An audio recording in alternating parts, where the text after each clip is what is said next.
ठीक है।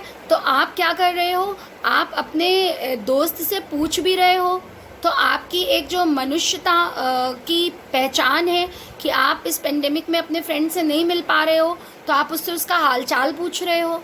फिर उसके बाद आप उस भाषा को आपने एचआरयू से लिख दिया, तो आप उसका समय बचा रहे हो। और तीसरी सबसे इम्पॉर्टेंट बात कि आप इस तरीके से समय के अनुकूल, समय के साथ आगे बढ़ रहे हो और कम शब्दों में अपने अभिव्यक्ति के माध्यम को, अपनी अभिव्यक्ति को अपने दोस्त से अभिव्यक्त कर पा रहे हो, अपनी अभिव्यक्ति को व्यक्त कर पा रहे हो, और उसके साथ आप समय के साथ भी चल रहे हो। और भाषा के लिए जो नवीनता और नूतनता और रमणीयता की आवश्यकता है कि भाषा को आकर्षक होना चाहिए, आप उसे भी पूरा कर पा रहे हो। समझ में आ गया? तो इस तरह से आप इसकी व्याख्या लिखेंगे। आप इसमें ये भी लिख सकते हैं, क्योंकि भाषा जो है वो, अब इसमें जो एक दो पॉइंट्स आप, ये तो आपको एग्जाम्पल्स मैंने दे दिए, अब इसमें आप एक दो पॉइंट्स और भी लिख सकते हैं कि क्योंकि भाषा बिना नवीनता के सर्वमान्य नहीं हो सकती है, सबके द्वारा मान्य नहीं हो सकती है। क्यों नहीं हो सकती है? क्यों मैंने आपको कहा कि आप रोज़ अलग अलग कपड़े पहनना चाहेंगे? क्योंकि नित्य नूतनता ही रमणीयता की पहचान है। कि आप रोज़ एक ही रूप में मेरे सामने आएंगे तो हमको आप पसंद नहीं आएंगे। लेकिन स्कूल ड्रेस में तो आपको एक ही रूप में आना होगा, आप रोज़ एक ही स्कूल ड्रेस पहनेंगे। तो अगर आप, तो स्कूल ड्रेस में टीचर को भी मालूम है, स्टूडेंट को भी मालूम है कि हमको एक ही कपड़ा पहनना है, तो उसमें आप क्या नूतनता लाएंगे? आप उसमें ये नूतनता लाएंगे कि आप साफ रखेंगे अपनी ड्रेस, आप अपने शूज़ में पॉलिश करेंगे, आप अपनी ड्रेस को साफ रखेंगे, आप अपने बालों को सुंदर से बना के रखेंगे कि आपको देख के ये पता चले कि ये एक स्टूडेंट है और ये स्टूडेंट को उसका ड्रेस कोड पता है। समझ में आया? और क्यों? क्योंकि ड्रेस कोड की ज़रूरत आपको अपने जीवन में हमेशा होगी। आप कहीं भी कोई भी जॉब करने जाएंगे, चाहे आप इंजीनियर बनेंगे, डॉक्टर बनेंगे, टीचर बनेंगे, सीए बनेंगे, आईएएस बनेंगे, पीसीएस बनेंगे, सबसे पहले मैंने आपको इसके पहले वीडियो में क्या बताया कि आपके मुंह खोलने से पहले, आपकी ज़बान खोलने से पहले कि आपकी ज़बान से शब्द निकले, लोग आपके व्यक्तित्व को देखेंगे। और आपके व्यक्तित्व को देखने के बाद और मुंह खोलने के बाद आपकी भाषा उन्हें पता चलेगी। लेकिन पहले वो आपके व्यक्तित्व को आपके व्यक्तित्व से देखेंगे कि आप किस तरह से चल रहे हैं, किस तरह से साफ़ सुथरे कपड़े आपने पहने हैं, किस तरह से आप लोगों से व्यवहार कर रहे हैं। और स्टूडेंट को अगर साफ़ सुथरे कपड़े में रहना है, क्योंकि उसे रोज़ एक ही तरह से स्कूल आना है, एक ही ड्रेस कोड है उसका, तो इसीलिए आपने कई बार देखा होगा, आपको कई बार गुस्सा आता होगा ना कि हम लोगों को पनिशमेंट में खड़ा कर दिया जाता है। मैं आज आपको उसका रीज़न बता रही हूँ कि आपको 12th क्लास के बच्चे को पनिशमेंट में खड़ा करने की कोई ज़रूरत नहीं है बेटा, कि अगर वो अपने शू में पॉलिश नहीं कर रहा है, या उसका ड्रेस ख़राब है, या उसका कुर्ता फट गया है, या वो स्लिप नहीं पहन रहा है, आपको सज़ा में खड़े करने की ज़रूरत नहीं है। बट आपको सज़ा क्यों दी जाती है? आपको पहले ज़बान से हम लोग बोलते हैं कि बेटा साफ़ सुथरे कपड़े पहनो, स्लिप पहनो, polish your shoe, hand lift up your legs and walk. प्यार से मान लेते हो बहुत अच्छा है, डांट से मान लेते हो बहुत अच्छा है, नहीं तो आपसे पनिशमेंट आपको दिया जाता है, आपको कहा जाता है कि आपसे फ़ाइन ली जाएगी या आपको सिस्टर के ऑफिस में ले जाएगा। क्यों? इसलिए क्योंकि हम सब आपका भला चाहते हैं। हमें ये पता है कि कल को जब आप इस इंटर कॉलेज को, इस कार्मल इंटर कॉलेज को छोड़ करके जाएंगे तो आपका व्यक्तित्व बोलेगा जहाँ आप जाएंगे। आप जिस भी जॉब में जाएंगे, जॉब में तो आप बाद में जाएंगे, पहले तो आप यहाँ से किसी कॉलेज में ही जाएंगे ना, तो वहाँ पर आपके साफ़ सुथरे कपड़े पहनने बहुत ज़रूरी है। आप अगर यहाँ पे पॉलिश शूज़ को पॉलिश नहीं करके जाएंगे तो कल को आप वहाँ भी टूटी हुई स्लीपर्स पहन के चले जाएंगे। अगर आप आज स्कूल ड्रेस को मुड़ी तुड़ी पहनेंगे तो आप वहाँ भी कल को कोई भी टी शर्ट अपनी अलमीरा से डंप करके कपड़े रखे निकालेंगे, पहन के चले जाएंगे। क्या वो आपके व्यक्तित्व के बारे में, आपके लालन पालन के बारे में, आपकी स्कूली शिक्षा के बारे में एक अच्छी बात बोलेगा? नहीं बोलेगा। आपके व्यक्तित्व को बनाने के लिए आपको सिखाया जाता है कि wash your clothes, iron your clothes, polish your shoe, बाल अच्छे बनाओ। ये सब आपके व्यक्तित्व को दिखाने के लिए, सिखाने के लिए। क्यों? क्योंकि समाज आपको नहीं तो नहीं स्वीकार करेगा। यही तो लिखा है चैप्टर में। भाषा देखिए, भाषा बाद में आया है। फर्स्ट पैराग्राफ को आप ज़रा दोबारा देखिए कि क्या लिखा है कि कि नित्य नूतनता किसी भी सर्जक की मौलिक उपलब्धि की प्रामाणिकता सूचित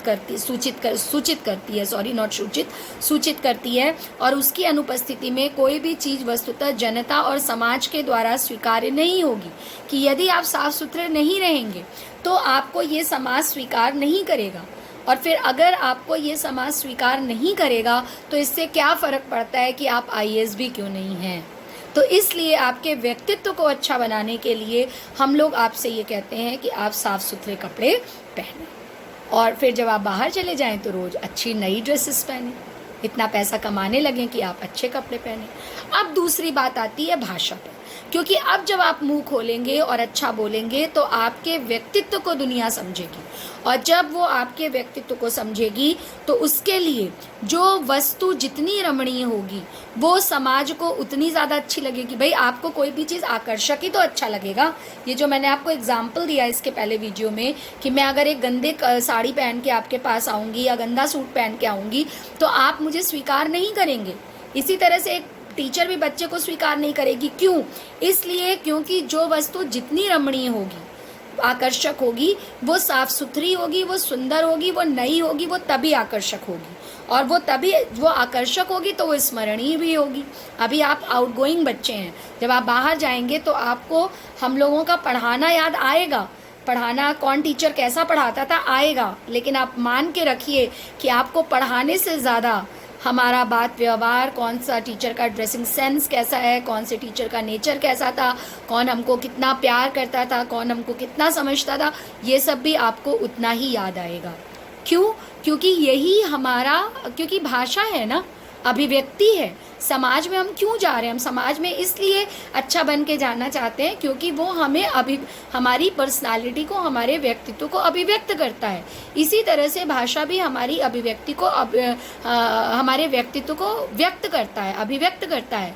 और जब हमारे व्यक्तित्व को भाषा अभिव्यक्त करती है तो बहुत ज़रूरी है कि हम युगानुकूल मतलब कि आज जो मॉडर्निटी है उसके साथ हम भाषा के शब्दों का प्रयोग करें। मैंने आपको फर्स्ट लेक्चर में ये चीज़ बताई थी कि अगर हम बहुत क्लिष्ट हिंदी में आपको पढ़ाएंगे तो आपको समझ में नहीं आएगा, क्योंकि इतनी शुद्ध हिंदी में आपने शिक्षा नहीं ग्रहण की है। After all Carmel inter college में इंग्लिश मीडियम के भी सेक्शंस हैं और हिंदी मीडियम के भी सेक्शंस हैं। तो हिंदी मीडियम वाले बच्चों को क्लिष्ट हिंदी समझ में आएगी, बट इंग्लिश मीडियम वाले बच्चों को नहीं समझ में आएगी। अभी तो प्रॉब्लम बच्चों की है, केवल कार्मल इंटर कॉलेज के बच्चों की नहीं, पूरी दुनिया के बच्चों की है। खासतौर से नॉर्थ इंडिया के बच्चों की ये है कि आपसे बहुत बुरा मत मानिएगा, please don't feel bad, but this is the fact. हाँ, दिस इज़ द फैक्ट। बच्चों को क्या, बहुत से बड़ों की ये स्थिति है कि बहुत शुद्ध हिंदी बोल दी जाएगी तो उनको नहीं समझ में आएगी, और बहुत शुद्ध अंग्रेज़ी बोल दी जाएगी तो नहीं समझ में आएगी। अगर आपसे कोई टीचर बिल्कुल फ्लुएंट इंग्लिश में बोलेगा तो भी आपको बहुत बच्चों को नहीं समझ में आएगा। क्यों?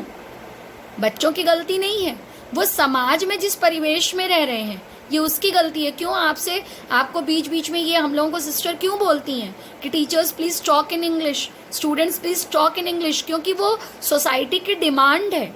आपको भले ही पाठ्यक्रम में हिंदी पढ़ाई जा रही हो क्योंकि आप हिंदी भाषा भाषी प्रदेश में रहते हैं, लेकिन मैं आपको हमेशा ये चीज़ स्टार्टिंग में जब भी आपको पढ़ाना शुरू करती हूँ, 9th में या 11th में जिस बच्चे को जब पढ़ाना शुरू करती हूँ, मैं आपको हमेशा एक चीज़ कहती हूँ कि Hindi as well as English में आपका पूरा कमांड होना चाहिए। क्यों कहती हूँ? क्योंकि पर्सनल ज़िंदगी में अच्छा होने के लिए आपको, या सोसाइटी में अच्छा होने के लिए आपको हिंदी पे कमांड होना चाहिए, और प्रोफेशनली उन्नति करने के लिए आपको इंग्लिश में कमांड होना चाहिए। आप अमिताभ बच्चन को देखिए, इतने बुजुर्ग हो गए हैं, उनसे बहुत सुंदर लोग, उनका व्यक्तित्व काफ़ी प्रभावशाली है, नो डाउट, बट उनका व्यक्तित्व बहुत प्रभावशाली है। हम सब उनसे अट्रैक्ट होते हैं, हम सबको उनका व्यक्तित्व आकर्षित करता है। क्यों? क्योंकि वो रमणीय दिखते हैं, क्योंकि वो नित्य नूतनता हासिल करते हैं। लेकिन उनसे भी बहुत सुंदर लोग फिल्म इंडस्ट्री में होंगे, हमारे समाज में होंगे, लेकिन अगर आप उनसे कौन बनेगा करोड़पति खिलवा के देख लीजिए। खिलवाया गया बहुत लोगों से, फेल हो गए सब। सॉरी अगर किसी को शाहरुख खान और सलमान खान अच्छा लगता हो, मुझे भी लगता है, लेकिन वो सोसाइटी पर अपना वो प्रभाव नहीं छोड़ पाए जो अमिताभ बच्चन जी ने छोड़ा। बच्चन जी ने क्यों वो प्रभाव छोड़ा? भाषा के कारण। उन्होंने अपने व्यक्तित्व और नए कोट और बूट और सूट से तो छोड़ा, सूट बूट से, बट नो डाउट उन्होंने अपनी भाषा पर अच्छे कमांड से, क्योंकि उनका जितना अच्छा हिंदी पर कमांड है वो उतनी ही अच्छी इंग्लिश भी बोलते हैं। कभी कभी तो संस्कृत के श्लोक और रामचरितमानस की चौपाइयाँ भी बोलते हैं। तो उन्होंने अपने व्यक्तित्व को इस उम्र में भी इतना सजाया है, इतना संवारा है, इतना नित्य नूतन और रमणीय बनाया है कि उनका व्यक्तित्व एक्चुअली इस चैप्टर को पढ़ाने के लिए, अगर हम भाषा और आधुनिकता की बात करें तो इस चैप्टर को पढ़ाने के लिए अमिताभ बच्चन का व्यक्तित्व हमें बहुत कुछ समझाता है कि वो ना देखने में केवल अपने व्यक्तित्व को आकर्षित कर रखते हैं, बल्कि वो उनका भाषा पर पूरा कमांड है। और यही चीज़ आपके इस चैप्टर में बताई गई है कि यदि हमारी भाषा जो है वो नहीं अच्छी होगी तो हम अपनी प्रामाणिकता को सिद्ध नहीं कर पाएंगे। किसके सामने? इस समाज के सामने, क्योंकि समाज में कोई भी सड़ी गली या बुरी चीज़ अमान्य होगी। समाज में वही मौलिकता सिद्ध करेगी, अपनी प्रामाणिकता सिद्ध करेगी जो कि शुद्ध रूप में होगी, प्रशुद्ध रूप में होगी, नित्य रूप में होगी, नवीन रूप में होगी, आकर्षक रूप में होगी और रमणीय रूप में होगी। Is it clear? इसके बाद थोड़ा सा और देखिए। अब चूंकि किसी की भी साहित्यकार की प्रामाणिकता उसकी नवीन कृति के द्वारा होगी। अगर हम आपको रोज एक ही जैसा पढ़ाएंगे तो यू विल फील बोर। अगर हम आपको एक एग्जाम्पल लेते हैं, मान लीजिए हम आपको फर्स्ट चैप्टर मैंने आपको कबीर पढ़ाया था ना 11th में, अगर 11th की बात करें तो हमने आपको कबीर पढ़ाया, ठीक है। तो या मान लीजिए 12th की बात करते हैं, चलिए, क्योंकि कबीर कुछ बच्चों को पढ़ाया। अभी 12th में मैं आपको पढ़ा रही हूँ तो मैंने फर्स्ट चैप्टर आपको राष्ट्र का स्वरूप पढ़ाया। तो अब अगर राष्ट्र के स्वरूप को पढ़ाने में मैं जो एग्जाम्पल्स आपको मिट्टी का, ये राष्ट्र का, देश का दे रही हूँ, अगर वही चैप्टर का एग्जाम्पल मैं आपको भाषा और आधुनिकता में भी दे सकती हूँ। लिटरेचर है भैया, लिटरेचर में शब्दों को घुमाना ही होता है। तो अगर मैं वही देश का, वही संस्कृति का, वही भूमि का आपको एग्जाम्पल दूंगी, पढ़ेंगे तो आप तब भी वीडियो आप तब भी देखेंगे, बट आधे से ज़्यादा बच्चे वीडियोस को नकार देंगे क्योंकि मेरे लेक्चर में कोई नई चीज़ नहीं होगी। यहाँ एज अ लिटरेचर टीचर मैं भी एक साहित्यकार की भूमिका में हूँ कि मैं आपको जो चैप्टर पढ़ाऊँ वो नवीन तरीके से पढ़ाऊँ, वो नए तरीके से पढ़ाऊँ। It doesn't make any difference कि मैं हिंदी पढ़ा रही हूँ कि कोई मैथ्स पढ़ा रहा है, कि कोई फिजिक्स पढ़ा रहा है, कि कोई इंग्लिश पढ़ा रहा है। टॉपिक के हिसाब से हमें आपको उन चीज़ों को समझाना होगा। और आपके सिलेबस में भी नए नए टॉपिक इसलिए लिए गए हैं कि बच्चे इन चीज़ों को समझें और ज़्यादा से ज़्यादा चीज़ों को आत्मसात करके अपने आप को ज़्यादा से ज़्यादा ज्ञानी बना सकें। नित्य नूतन सब्जेक्ट क्यों नहीं? आपको हिंदी और इंग्लिश की इतनी ज़रूरत नहीं है, आपको बोलने लायक, लिखने लायक इंग्लिश और हिंदी आती है, बट क्यों आपको हिंदी और इंग्लिश में एक से एक खूबसूरत चैप्टर पढ़ाए जाते हैं? क्यों नहीं आपको फिजिक्स का या कॉमर्स का एक चैप्टर ही पूरे सुबह से शाम तक पढ़ा दिया जाता? वाई? क्योंकि बच्चे बोर हो जाएंगे, बच्चों का दिमाग थक जाएगा फिजिक्स का, मैथ्स का न्यूमेरिकल करने से या अकाउंट्स पढ़ने से, या केवल सुबह से शाम तक आपको हिस्ट्री पढ़ाई जाएगी। तो आपको एक टाइम स्लॉट दे दिया जाता है स्कूल में और बदल बदल के आपको टाइम टेबल दिया जाता है। अलग टीचर आता है, अलग सब्जेक्ट के साथ आता है, अलग कंटेंट के साथ आता है और बच्चा सुबह 7 बजे से या 8 बजे से 2 बजे तक पढ़ता है। आप अपने ऑनलाइन क्लासेस में ही देखिए, स्टार्टिंग में जब आपको रोज़ वीडियोस भेजे जा रहे थे तो शायद आप थक जा रहे होंगे ज़्यादा, आप कम समझ पा रहे होंगे, आप कम टाइम दे पा रहे होंगे। बट अब जब आपको रोज़ 2 सब्जेक्ट दिए जा रहे हैं तो जो रेगुलर बच्चे हैं वो पूरे वीडियोस को अच्छे से देख रहे होंगे, अपना नोट्स बना रहे होंगे, अपनी सारी चीज़ों को पूरा कर रहे होंगे। क्यों? क्योंकि आपको नित्य नवीन चीज़ें मिल रही हैं, आपको नित्य रमणीय चीज़ें मिल रही हैं, आपको अलग अलग टीचर अलग अलग भाषा में अपनी बात समझा रहा है और आप इन लाइव क्लासेस को बहुत अच्छे से एंजॉय कर रहे हो, समझने की कोशिश कर रहे हो। और जहां आपको नहीं समझ में आ रहा है आप तुरंत पूछ ले रहे हो, समझ में आया? तो इस तरह के बहुत सारे एग्जाम्पल्स हैं जिससे आप इसको पढ़ सकते हैं। और दूसरी चीज़ कि सड़ी गली मान्यताओं पर आधारित समाज जिस प्रकार से आगे नहीं बढ़ेगा, उसी तरह से अगर भाषा हमारे अनुकूल नहीं होगी तो इसके बारे में आप क्या लिखेंगे? एग्जाम्पल्स तो मैंने आपको बता ही दिए, उस तरह से तो आप लिख सकते हैं, बट आपको लिखने के लिए भी शब्द चाहिए। आप इसमें ये लिखेंगे कि जिस प्रकार से पुरानी रीतियों और रूढ़ियों से या प्राचीन सामाजिक मान्यताओं से जो बधा हुआ समाज है उसमें चेतना नहीं आती, वो आगे नहीं बढ़ पाता है और समाज प्रगति नहीं कर पाता है, उसी प्रकार से अगर हमारी भाषा पुरानी रीतियों, पुरानी शैलियों के अनुकूल रहेगी और परंपरागत मार्ग पर चलेगी तो साहित्य और भाषा जो है वो जनसाधारण में अपनी पैठ नहीं बना पाएगी, वो अपनी पहचान नहीं बना पाएगी और भाषा ऑफ बीट हो जाएगी। समझ में आ रहा है आपको? फिर से मैं बता रही हूँ कि जिस तरह से जो पुरानी रीतियाँ होंगी, पुराने रिचुअल्स होंगे, पुरानी रूढ़ियाँ होंगी, पुरानी सामाजिक मान्यताएं होंगी, उसमें रहते हुए समाज में चेतना नहीं आएगी और समाज जो है वो अपनी सामाजिक प्रगति को प्राप्त नहीं कर पाएगा, आगे नहीं बढ़ पाएगा। उसी तरह से अगर हमारी भाषा पुरानी रीतियों और शैलियों के परंपरागत मार्ग पर चलेगी तो वो जन साधारण को अपने को आत्मसात करवाने पर सफल नहीं हो पाएगी, वो जन साधारण में नई चेतना का आविष्कार नहीं कर पाएगी। आप देखिए पहले गांव में जो भाषा बोली जाती थी वो क्षेत्रीय, आप गांवों का एग्जाम्पल लीजिए अब, कि जो गांवों में भाषा बोली जाती थी वो क्षेत्रीय भाषा बोली जाती थी और वो बहुत ही सबको समझ में नहीं आती थी शहरी लोगों को। लेकिन अब जैसे जैसे गांव शिक्षित हो रहे हैं, मैं गांव का एग्जाम्पल इसलिए दे रही हूँ कि शहर की भाषा अमूमन हम सब हिंदी इंग्लिश जानते हैं, अगर हम नॉर्थ इंडिया में रहते हैं तो हम हिंदी या इंग्लिश जनरली समझ लेते हैं, बट गांव की भोजपुरी या गांव की बघेली या गांव की अवधी भाषा को हम नहीं समझ पाते हैं। बट चूंकि आज शिक्षा के द्वारा गाँव शिक्षित हो रहे हैं और वहाँ भी पढ़ा लिखा समाज रह रहा है, तो वो अपनी भोजपुरी में या वो अपनी हिंदी भाषा में जो खड़ी बोली हम बोल रहे हैं, या वो अपनी अवधी में, या वो अपनी छत्तीसगढ़ी भाषा में या बगली भाषा में, बघेली भाषा में शुद्ध हिंदी शब्दों का प्रयोग कर रहा है, खड़ी बोली का प्रयोग कर रहा है, अरबी फारसी का प्रयोग कर रहा है, तुर्की का प्रयोग कर रहा है, अंग्रेजी का प्रयोग कर रहा है। और आज हम एक गांव के व्यक्ति की भाषा को भी समझ पा रहे हैं। आज हमारे वहाँ जो मेड्स या जो हेल्प्स काम कर रही हैं, आज वो शुद्ध हिंदी में बात कर रही हैं और हम उनकी भाषा को समझ पा रहे हैं। कई बार तो वो भी अंग्रेजी के शब्दों का प्रयोग कर रही हैं और हम उनकी भाषा को समझ पा रहे हैं। जैसे वो हमसे पूछती हैं कि आप भाभी आज आप स्कूल नहीं गई क्या, तो school is a word of English, but वो विद्यालय नहीं गई नहीं कह रही हैं या स्कूलवा नहीं गई नहीं कह रही हैं, वो सिंपल वो सीख रहे हैं और वो सीख रहे हैं तो वो हमसे जुड़ रहे हैं। इसी तरह से जब हम नई भाषा के नए नूतन नवीन रीतियों को अपनाएंगे और नूतन नवीन शब्दों को आत्मसात करेंगे तो हम भी समाज से जुड़ेंगे। तो भाषा जो है वो समस्त युग चेतना और समाज की प्रगति का एकमात्र साधन है, क्योंकि वही हमारे भावों की अभिव्यक्ति करती है और हमको समाज से जोड़ती है। तो भाषा जो समस्त युग चेतना है और सामाजिक प्रगति है उसका एकमात्र साधन है और वो अपने भावों को अभिव्यक्त करती है जितने नवीन शब्दों को सुनती है। और जब भाषा में नवीन मुहावरे और नवीन शब्दों का प्रयोग होता है, नई शैली को अपनाया जाता है, नए नए विचारों को और प्रयोगों को अपनाया जाता है, तो जो नए नए विचारों और नए नए प्रयोगों से युक्त भाषा है वो हमें समाज में प्रतिष्ठा दिलाती है, हमें प्रतिष्ठित स्थान दिलाती है। जिसको मैंने आपको एग्जाम्पल से समझाया कि आप हमें याद करोगे कि हम किस तरह से पढ़ाते थे या किस तरह से ड्रेसअप होते थे या किस तरह से व्यक्तित्व था हमारा।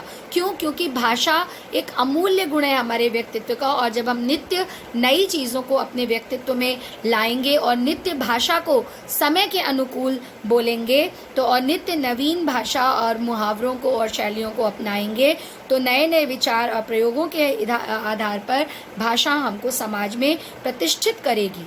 जैसे जो हम आपको एक बात बताएंगे, एग्जाम्पल देंगे कि यदि अगर भारतेंदु युग की, मान लीजिए हमको अभी तो मैंने आपको स्कूल का एग्जाम्पल दिया, नए कपड़ों का एग्जाम्पल दिया, ड्रेसेस का एग्जाम्पल दिया, आपके व्यक्तित्व का एग्जाम्पल दिया, अपने व्यक्तित्व का एग्जाम्पल दिया। अब चलिए भाषा के लिए भी एक एग्जाम्पल ले लेते हैं कि यदि हम भारतेंदु युग की भाषा आज प्रयोग करेंगे तो यदि आज हम उसको समाज में प्रयोग करते हैं तो समाज हमारी हिंदी भाषा को अमान्य कर देगा। और अगर भारतेंदु युग ने खड़ी बोली में काव्य और गद्य लिखना, आप इसका एक और एग्जाम्पल दे सकते हैं कि यदि भारतेंदु युग में खड़ी बोली का प्रयोग, आपको पता है कि उसके पहले खड़ी बोली का प्रयोग जो है वो बहुत कम होता था, आदि ये रीतिकाल तक ब्रज भाषा में कविताएं हुई, गद्य ज़रूर लिखा जाने लगा। इसी तरह से भारतेंदु युग में भी गद्य थोड़ा बहुत लिखा गया लेकिन पद्य में ब्रज भाषा का ही प्रयोग हुआ। लेकिन द्विवेदी युग में जब हम आए और हमने खड़ी बोली में ही गद्य और पद्य दोनों लिखना शुरू किया और हमने भारतेंदु युग से ही भाषा में नित्य नवीन परिवर्तन किए, तो आज आप देखिए कि हिंदी भाषा ने अपने इतिहास में कितना उत्कृष्ट स्थान प्राप्त कर लिया है और आज हिंदी भाषा भाषियों को भी हम उतना ही पसंद पसंद कर रहे हैं जितना कि हम अंग्रेज़ी भाषा भाषियों को पसंद कर रहे हैं, क्योंकि मैंने आपको हमेशा बताया है कि हिंदी आपको समाज में प्रतिष्ठा दिलाता है और अंग्रेज़ी आपके लिए प्रोफेशनली इंग्लिश स्पीकिंग बहुत ज़रूरी है, और आपको समाज में इज्जत पाने के लिए और प्रोफेशनली आगे बढ़ने के लिए इंग्लिश लैंग्वेज ज़रूरी है। चाहे भाषा आप हिंदी बोल रहे हैं या इंग्लिश बोल रहे हैं, लेकिन अंत में आपको रहना कहाँ पर है? समाज में है। नौकरी कहाँ पर करनी है? समाज में करनी है, स्कूल में करनी है, ऑफिसेज में करनी है, बैंक्स में करनी है, या अगर आप कल को एक आईएएस ऑफिसर बनकर डीएम बन जाते हैं तो आपको पूरे शहर आपके अंडर में होगा, तो वहाँ आप हमेशा इंग्लिश ही नहीं बोल पाएंगे, वहाँ आप हमेशा क्षेत्रीय भाषा ही नहीं बोल पाएंगे, या हमेशा हिंदी नहीं बोल पाएंगे। जब आप प्रोफेशनली किसी से मिलेंगे तो आपको इंग्लिश की ज़रूरत होगी। जब आप गांव के लोगों से बात करेंगे तो आपको गांव की भोजपुरी भाषा या अवधी भाषा या इलाहाबादी भाषा या आगरा की भाषा भी, आपको जितने भी स्टेट्स के लोग, जिस स्टेट से आप बात करेंगे, जिस तरह के लोगों से, उस तरह की भाषा आपको आनी चाहिए। और अगर आप हिंदी भाषी लोगों से बात करेंगे तो आपको हिंदी भाषा में भी कमांड होना चाहिए, तभी आप एक अच्छे आईएएस ऑफिसर बनेंगे। क्यों? क्योंकि भाषा अभिव्यक्ति का सर्वश्रेष्ठ माध्यम है। तो मेरे ख्याल से अब आपको भाषा, आधुनिकता, नूतनता, रमणीयता और क्यों भाषा को नित्य नूतन और नित्य रमणीय होना ज़रूरी है, ये समझ में आ गया होगा, है ना, कि भाषा जो है वो समाज में तभी ये एक मान्यता प्राप्त कर सकती है जब उसमें नित्य नए परिवर्तन होते रहेंगे, और उसी भाषा को श्रेष्ठ और सुंदर कहा जाएगा जो युगानुरूप नवीन मान्यताओं को ग्रहण कर सकेगी। वो चाहे एक टीचर की भाषा होगी, वो चाहे आपकी बच्चे की भाषा होगी, और वो चाहे एक सामाजिक रूप से प्रतिष्ठित व्यक्ति की भाषा होगी। तो मेरे ख्याल से ये आपको पहला पैराग्राफ, क्योंकि काफ़ी इम्पॉर्टेंट है ये, इसलिए मैंने इसको पढ़ाने में आपके पूरे 2 दिन लिए हैं और 2 वीडियोस। पहले में तो मैंने आपको प्रोफेसर जी सुंदर रेड्डी बताया, एक रिकैप ले लेते हैं फटाफट कि क्या बताया है, कि प्रोफेसर जी सुंदर रेड्डी को बताया है, लेकिन दूसरे में मैंने आपको इंट्रोडक्शन दिया है पूरा चैप्टर का कि आप क्या पढ़ेंगे। और आज मैंने आपको 2 वीडियोस केवल फर्स्ट पैराग्राफ के लिए भेजे हैं, क्योंकि ये फर्स्ट पैराग्राफ बोर्ड की दृष्टि से बहुत अधिक इम्पॉर्टेंट है। तो इस पैराग्राफ को आप मेरे वीडियोस को देख करके इसके अच्छे नोट्स तैयार करिए। अगर आपको कोई प्रॉब्लम आती है तो आप मुझसे पूछिएगा, क्योंकि इसके बाद जो मैं आपको ये वाला पैराग्राफ शुरू करूंगी, इसी पैराग्राफ में जो आपको शुरू करूंगी कि भाषा सामाजिक भाव प्रकटीकरण की सुबोधता के लिए ही उद्दिष्ट है और उसके अतिरिक्त उसकी ज़रूरत ही नहीं सोची जा सकती, ये भी मैं एक तरह से आपको बता चुकी हूँ, लेकिन इस लाइन से मैं थोड़ा सा और एक्सप्लेन करूँगी।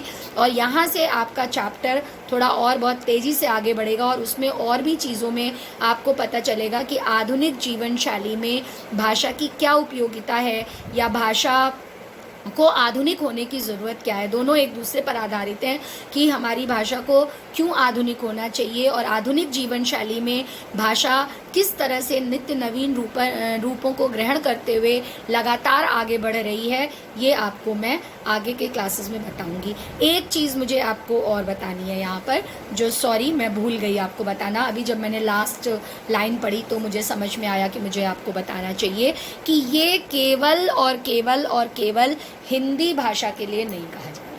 ये चैप्टर जो आप पढ़ रहे हैं, मैंने आपको क्यों अंग्रेज़ी का भी एग्जाम्पल लिया, ऐसे ही नहीं लिया कि मुझे आता है और आपको बताना है। मैंने क्यों आपको अंग्रेज़ी का भी एग्जाम्पल लिया, या मैंने क्यों आपको क्षेत्रीय भाषाओं का भी एग्जाम्पल लिया, कि ये जो भाषा और आधुनिकता चैप्टर है ये केवल हिंदी भाषा के लिए नहीं है। ये केवल, जिस तरह से जब मैं आपको राष्ट्र का स्वरूप पढ़ा रही थी तो मैंने आपको बताया था कि राष्ट्र का स्वरूप केवल भारतवर्ष के लिए नहीं है, उसी तरीके से ये जो चैप्टर आपको पढ़ाया जा रहा है ये केवल हिंदी भाषा के लिए नहीं है, बल्कि संसार की सारी भाषाओं के लिए जो युगानुकूल रूप से आगे बढ़ती रहीं, उन्होंने सफलता प्राप्त की, और जो युग के अनुरूप पीछे रह गईं उनको बोलने वाले लोग कम रहे, ये आप इतिहास से भी देख सकते हैं। तो ये चैप्टर सारी भाषाओं के लिए है। और क्यों हमारी भाषा साफ, सुंदर, शुद्ध और बिना किसी परेशानी के, बिना किसी अशुद्धि के प्रांजल, परिष्कृत और परिमार्जित होनी चाहिए, इसके और रीजंस और इसके और क्लूज़ मैं आपको आगे आने वाले नेक्स्ट वीडियोस में चैप्टर्स के साथ दूँगी। ठीक है। चैप्टर के साथ दूंगी। तो आप ये दोनों वीडियोस, अभी तक मैंने इस चैप्टर में आपको 4 वीडियोस भेजे हैं, इनको ज़रूर देखिए आप समय निकाल करके। और जिन बच्चों ने आज के वीडियो के अलावा पहला वीडियो नहीं देखा है मेरा, उसको भी जो मैंने ट्यूसडे को भेजा था उसको आप ज़रूर देखिए, ताकि आपका ये एक इम्पॉर्टेंट पैराग्राफ बोर्ड की दृष्टि से समझ में आ जाए, बोर्ड की दृष्टि से आपको अच्छे अंक मिले, अगर होम एग्जामिनेशन में आता है तो उसमें, और जीवन में आपको अच्छे अंक मिलें। क्योंकि इस पैराग्राफ में, इन फर्स्ट पैराग्राफ में मैंने आपको केवल आपकी भाषा के लिए नहीं बल्कि आपके व्यक्तित्व को आने वाले समय में कैसे बनना चाहिए उसके बारे में भी बताया है। काफ़ी वैल्यूज़ इम्पार्ट की हैं आप में इसमें। क्यों? क्योंकि आप आउटगोइंग स्टूडेंट्स हैं और आपका व्यक्तित्व हर तरीके से सबको पसंद आना चाहिए। तो उस दृष्टि से भी मैंने आपको इस पैराग्राफ को बताने की कोशिश की है कि आप केवल एग्जामिनेशन में ही अच्छे अच्छे एग्जाम्पल्स देके ज़्यादा मार्क्स ना पाएँ, बल्कि आप अपने लाइफ में फुल मार्क्स पाएँ। एंड आई होप सो कि आपको समझ में आया होगा। तो इसे एक बार फिर से देखिए और अपने नोट्स तैयार करिए। अगर कोई प्रॉब्लम है तो मुझसे पूछिए। Thank you. God bless you.